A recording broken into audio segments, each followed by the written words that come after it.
Alhamdulillah pemirsa, terima kasih Anda masih bersama kami dalam majelis ilmu kita Damai Indonesiaku.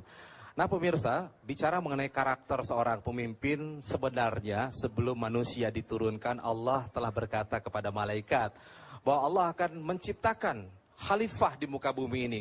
Kemudian malaikat pada waktu itu sedikit bertanya, qalu ataj'alu fiha ma yufsidu fiha. Mengapa engkau akan membuat pemimpin yang akan merusak dan menumpahkan darah? Artinya bahwa malaikat telah mengetahui ada karakter-karakter negatif di dalam diri manusia sebagai seorang pemimpin. Nah, bagaimana kemudian karakter negatif ini dieliminir, kemudian memunculkan hal-hal yang positif sehingga menjadi seorang pemimpin yang profesional. Nah, inilah yang akan kita dengarkan tausiahnya berikut ini dari guru kita Ustadz Felix Xiao. Silakan Ustadz. Ya, terima kasih. Bismillahirrahmanirrahim. Assalamualaikum warahmatullahi wabarakatuh. Alhamdulillah rabbil alamin, wassalatu wassalamu ala asrofil anbiya'i wal mursalin wa ala alihi wa sahbihi wa man da'a bidawatihi wa iltazama bi tariqatihi wa tarasama khutuh jalal aqidatan islamiyatan asasan fikratih wa mikyasan a'malih wa masdarani ahkamih. Asyhadu an la ilaha illallah wa asyhadu anna Muhammadan abduhu wa rasuluhu la nabiyya ba'da. Wa qala Allahu ta'ala fil kitabihil karim, a'udzubillahi minasyaitonir rajim, bismillahirrahmanirrahim, fahkum bainahum bima anzalallah falatattabi' ahwa'akum amma ja'aka minal haqq. Alhamdulillah, puji dan syukur senantiasa kita panjatkan hanya pada Allah, pencipta langit dan bumi dan segala sesuatu yang ada di antara keduanya, yang menurunkan Al-Quran dengan benar dan di dalamnya terdapat kebaikan-kebaikan.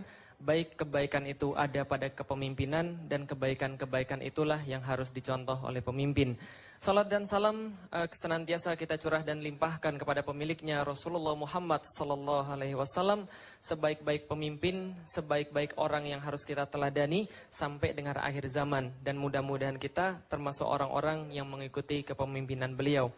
Alhamdulillah, ikhwan wal akhwat fillah yang insyaallah dirahmati oleh Allah. Jadi pada hari ini kita berkumpul untuk membahas tentang kepemimpinan.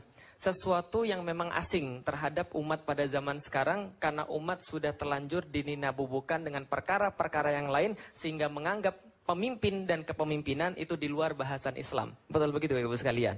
Karena kita biasa menganggap bahwa urusan politik bukan urusan agama, urusan kepemimpinan bukan urusan agama. Jauh daripada itu, Islam justru menganggap semua adalah bagian daripada agama. Kalau gitu kita bisa lihat salah satunya. Boleh dibuka slide-nya? Nah, jadi ini adalah perkataan daripada Utsman bin Affan. Jadi Utsman bin Affan, salah seorang khalifah yang paling lembut hatinya, ini pernah menyampaikan dalam salah satu perkataannya, innallaha la yas'u bisultan malayasu bil Quran. Allah akan menghilangkan kemaksiatan-kemaksiatan yang tidak dapat digunakan Al-Quran untuk menghilangkannya, maka Allah gunakan kekuasaan untuk menghilangkan maksiat-maksiat tadi. Kenapa? Betul tadi, menurut kemudian pembawa acara, Mas Agus tadi menyampaikan kepada kita, sifat alami manusia adalah berbuat kerusakan. Berbuat kerusakan dan wayasfikut dima, dan juga dia menumpahkan darah. Itu lanjutan ayatnya, kalau mereka tidak menggunakan akal menerapkan hukum-hukum Allah. Tapi kalau mereka menerapkan akal mereka, lalu kemudian menerapkan hukum-hukum Allah, maka yang terjadi justru adalah kebaikan. Maka seorang khalifah yang bernama Utsman bin Affan pernah mengatakan, memang betul maksiat-maksiat akan terjadi. Dan Al-Quran bisa menghalau maksiat-maksiat tersebut. Tapi ada maksiat-maksiat yang tidak bisa dihalau menggunakan Al-Quran. Nah, itu gunakan apa? Kekuasaan. Contoh Bapak Ibu sekalian, sekarang saya tanya, tahu glodok Bapak Ibu sekalian? Tahu jualan apa di glodok? Elektronik. Selain elektronik jualan apa Pak? Kaset apa Pak? VCD porno, kan itu kan ya? Kira-kira dijualnya berapa? Menurut salah satu data, di VCD porno di glodok itu dijual satu hari 1 juta keping yang dipajang di sana. Coba kita bayangkan, itu menurut data. Pertanyaan saya, penegak hukum tahu nggak di situ jualan VCD porno? Tahu, diambil tindakan atau tidak? Tidak. Berarti ini salah satu contoh di mana ada kemaksiatan yang tidak bisa dibacakan Al-Quran. Karena Allah mengatakan di dalam Al-Quran, orang itu ada dua. Satu, dibacaan Al-Quran dia sadar. Dua, dibacaan Al-Quran tambah kafir dia. Nah, maka yang kayak begini nggak bisa digunakan yang namanya Al-Quran. Tapi harus digunakan yang namanya kekuasaan, kepemimpinan. Sekarang saya tanya Bapak Ibu sekalian, terutama ibu-ibu. Hamil berapa bulan ibu-ibu sekalian? 9 bulan 10 hari. Susah? susah, harus bawa kemana-mana, berat dan sebagainya. Dia lahir harus kasih makan sampai gede. Rela nggak anaknya ketika sudah dewasa kemudian terlibat hal-hal yang kayak tadi, nonton VCD porno? Dan sekarang KPAI, Komisi Perlindungan Anak Indonesia, merilis sebuah kabar bahwa 62,7% SMP di Jakarta sudah tidak perawan lagi. Coba bayangkan.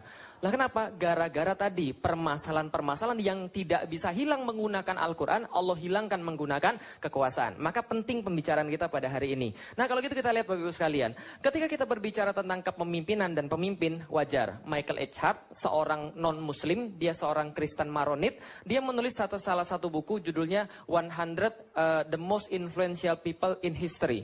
Jadi dia sampaikan dalam bukunya 100 tokoh paling berpengaruh di dunia, bahwa Muhammad Rasulullah adalah orang nomor 1 paling berpengaruh. Kenapa? Dia sampaikan alasannya. Muhammad, however, was responsible for both the theology of Islam and its main ethical and moral principles.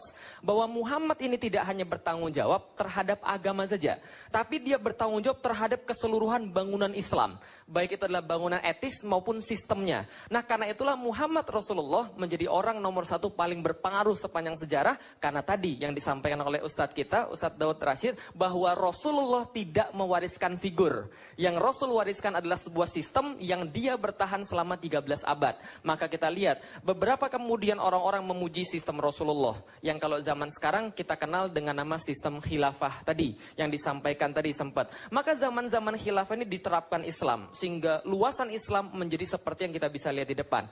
Jadi pernah terjadi satu masa, Bapak Ibu sekalian, yang ini tidak ada dalam sejarah-sejarah di sekolah, entah kenapa kita nggak tahu, nggak diajarin, tapi pernah terjadi satu masa di mana wilayah Islam terbentang dari timur sampai ke barat tidak kurang daripada 20 juta kilometer persegi. Dan mereka pada waktu itu bersatu di bawah kalimat La ilaha illallah Muhammadur Rasulullah dengan aturan Al-Quran dan As-Sunnah. Dan apa yang kemudian mereka terapkan? Mereka menerapkan Islam. Sejahtera terjadi di mana-mana. Pertanyaannya kemudian, kalau dulu Islam diwariskan oleh Rasulullah kepemimpinan yang hebat seperti ini, yang namanya khilafah ini, bagaimana dengan zaman sekarang? Zaman sekarang beda Bapak Ibu sekalian. Saya sedikit terangkan apa yang dimaksud dengan sistem kepemimpinan. Dan kenapa bisa terjadi kekacauan seperti sekarang. Jadi sekarang Bapak Ibu sekalian, Islam tidak diterapkan.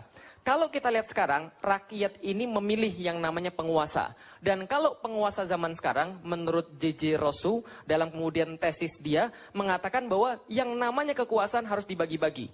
Karena zaman dulu ketika raja berkuasa secara absolut, maka raja bisa berbuat apapun juga. Maka dia katakan ini tidak boleh terjadi. Harus kita bagi 3. Eksekutif, yudikatif, legislatif. Dan masalahnya dimulai dari situ. Lah kenapa? Ketika kemudian rakyat memilih wakil rakyat, maka terjadi konflik kepentingan. Kenapa? Karena wakil rakyat yang memang sejatinya adalah sebuah legislator, ini kemudian juga menjadi eksekutor. Gitu loh. Nah ini kemudian konflik kepentingan. Ternyata yang kemudian jadi yudikatif juga nanti akan dikendalikan oleh eksekutor juga. Konflik kepentingan. Islam tidak seperti itu. Nah secara sederhana inilah sistem Islam. Umat memilih kemudian khalifah. Khalifah bukan membuat hukum. Khalifah tidak menentukan hukum, tapi dia menentukan berdasarkan Al-Quran dan As-Sunnah. Begitulah sederhananya Islam membuat sebuah kepemimpinan untuk seorang pemimpin.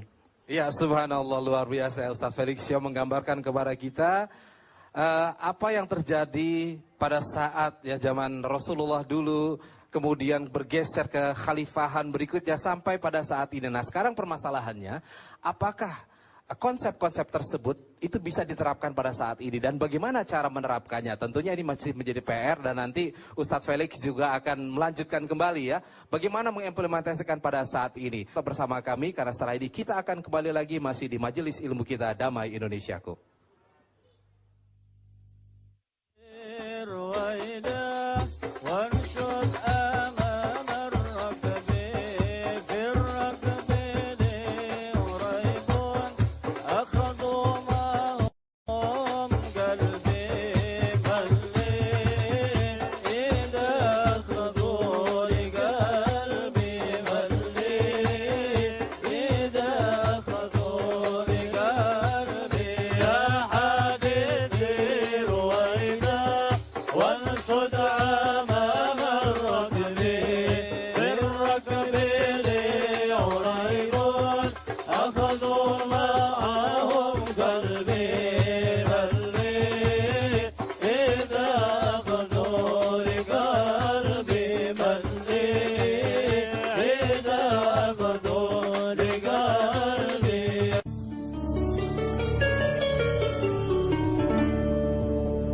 memandang pentingnya pemimpin karena segala urusan kaum muslimin itu tertakluk pada kepemimpinan dan pemimpin yang menjalankan amanah.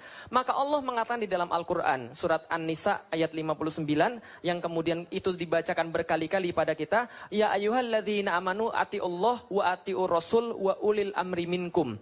Jadi dikatakan oleh Allah, wahai orang-orang yang beriman, seruannya pada orang-orang yang beriman, ati Allah wa atiur rasul. Maka taatilah Allah dan taatilah Rasul, wa ulil amri minkum, dan juga pemimpin di antara kalian. Ayat ini bermakna banyak. Satu, dalam tafsirnya Ibnu Katsir, maka kemudian beliau menyampaikan bahwa ini adalah seruan untuk taat pada Allah dan taat pada Rasul secara tidak terbatas, secara mutlak, dan ketaatan pada pemimpin dalam perkara-perkara ma'ruf. Karena tidak terjadi ketaatan dalam perkara-perkara yang tidak ma'ruf. Ini ayat turun berkenaan dengan sebuah kejadian. Ada seorang sahabat namanya Abdullah. Abdullah ini diperintahkan Rasul memimpin sebuah pasukan. Kemudian karena dia merasa kesal, pasukan ini kemudian dipanggil. Apakah kalian mendengar bahwa Rasul berkata ayat yang tadi? Kami mendengar. Lalu kemudian Abdullah pemimpinnya berkata, kalau gitu bawakan pada saya kayu-kayu dan bakar kayu-kayu tadi. Dibakar kayu-kayu tadi, kemudian Abdullah berkata pada bawahan-bawahannya, masuklah kalian ke dalam api. Karena Rasulullah sudah menyuruh kalian untuk taat pada pemimpin, maka tidak ada yang mau masuk ke dalam api. Mereka lapor pada Rasulullah, Rasul, pemimpin kami menyuruh kami masuk dalam api. Rasul katakan, kalau kalian tadi masuk ke dalam api tadi, maka tidak akan kalian keluar selama-lamanya. Karena kalian berada dalam neraka, maksudnya. Lalu Rasul menyambung, innamal ta'ati fil ma'ruf. Sesungguhnya ketaatan itu dalam perkara-perkara ma'ruf. Diceritakan kemudian lanjutannya di dalam Al-Quran, fa in tanazatum fi syai'in farudduhu ilallah wa Rasul. Jadi ketika dikatakan, ketika kemudian Anda berselisih pendapat terhadap segala sesuatu, maka kembalikanlah pada Allah dan Rasulnya, kepada Al-Quran dan As-Sunnah. Ini adalah sebuah isyarat kembali bahwa pemimpin itu penting. Tapi yang tidak kalah pentingnya adalah sistem kepemimpinan. Yaitu adalah pemimpin yang amanah. Siapa itu yang amanah? Yang melaksanakan amanah dari Allah dan Rasulnya, yaitu menerapkan Al-Quran dan As-Sunnah. Karena itulah Bapak Ibu sekalian, kita sebagai rakyat, kita sebagai orang yang dipimpin, harus taat pada pemimpin dalam perkara-perkara ma'ruf. Lah, bagaimana kalau pemimpinnya tidak ma'ruf? Kalau pemimpinnya aneh, asing dengan Al-Quran, asing dengan As-Sunnah, maka kewajiban daripada rakyat, maka kewajiban pada kaum muslimin adalah menasehati pemimpin tadi agar dia kembali pada jalan yang ma'ruf, agar dia kembali pada Al-Quran dan As-Sunnah, agar dia kembali pada Islam dan menerapkan segala sesuatunya dengan Islam. Inilah yang kemudian dimaksud dengan pemimpin dan kepemimpinan.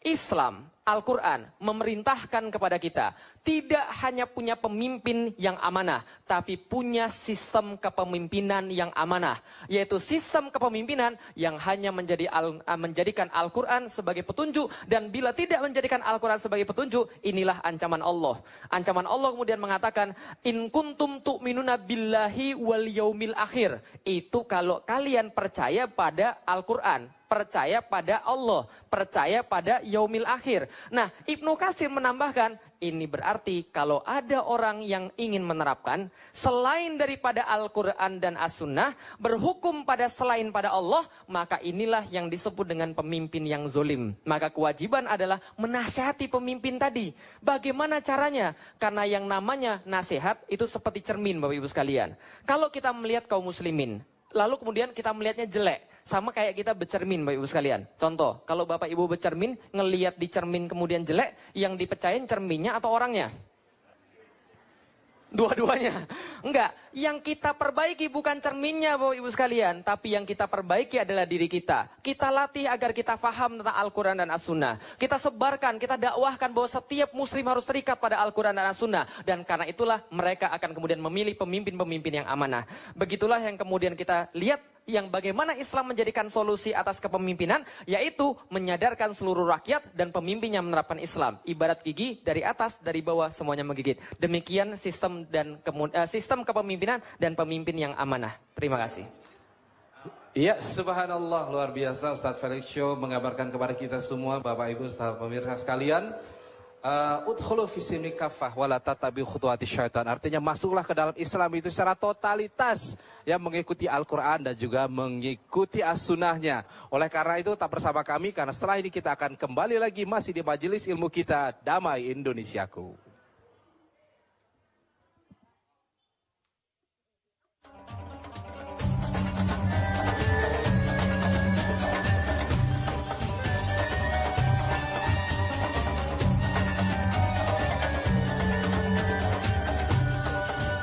yang dipersembahkan oleh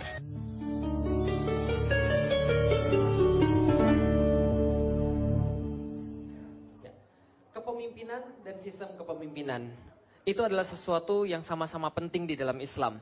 Karena itulah Imam Ghazali dalam salah satu kitabnya beliau mengucap dan melisankan satu nasihat kepada kita yang layak kita jadikan sebagai perenungan sampai dengan sekarang.